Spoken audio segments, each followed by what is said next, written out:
Notion. Notion. Notion. Notion. Notion. Notion. Welcome to Notion.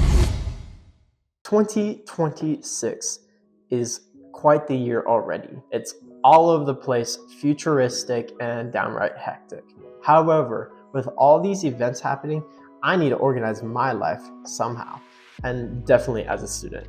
Now, if you're like me and need to write things down and have a second brain per se, then I bring to you Notion. If you have seen any of my other content or have been following me for some time, then you know how much I like Notion. Now, there are 3 key aspects on Notion for beginners that will help you have a good setup and keep your life organized better. The first one is the calendar.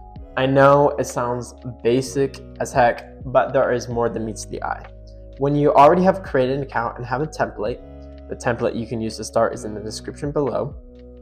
Go to the bottom of the calendar and you're able to click any day and make a day list of what you need to do.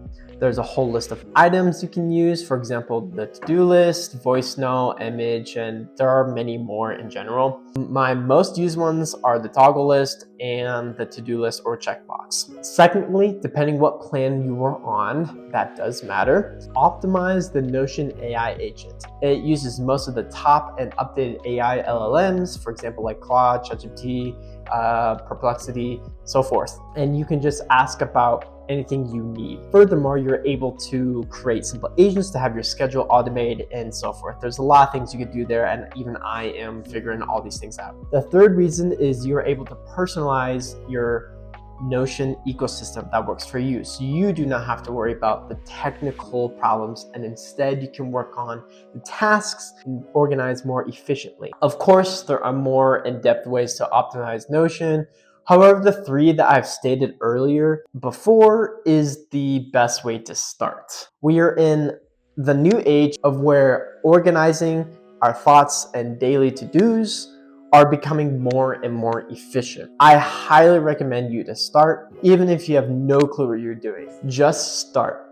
This is the way to get ahead of your peers and get ahead of the 8 ball. There's going to be a clear line and distinction of the people that are locked in and locked out, especially in my generation, Gen Z. So I implore you to become the better man and or woman and become the locked in person that will lead, not follow. If you're a student that wants to become that person and get started on Notion, I have already given you the layup to start. The link in the description will direct you to a Notion template that will get you started. Well, I hope you join me on this journey and join me on the locked in side. So, as always, I will cheer for you on the other side.